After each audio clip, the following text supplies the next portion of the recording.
বিসমিল্লাহিৰ ৰহমানিৰ ৰহিম। আসসালামু আলাইকুম প্ৰিয় দৰ্শক, আপোনালোকক দেখাব লৈছোঁ এটি চিম্পুল পালেং। এই পালেংটো চাই থাকক, আপোনালোকক দেখুৱাই আছোঁ। এইটো হৈছে ভৰিৰ বেক চাইডটো ধুনীয়াকৈ কাৰ্ভিং কৰা আছে, তাতে আৰু কাপোৰেৰে দিয়া এইবিলাকে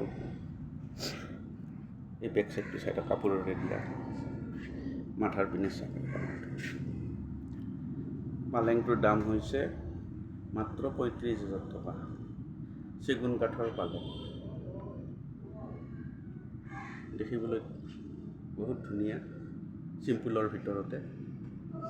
আপোনালোকে যদি এই পালেংটো যদি ল'ব ইচ্ছা কৰে তেনেহ'লে 8811901420 নম্বৰত কণ্টেক্টৰ জৰিয়তে আপোনালোকে এই পালেংটো ল'ব পাৰিব।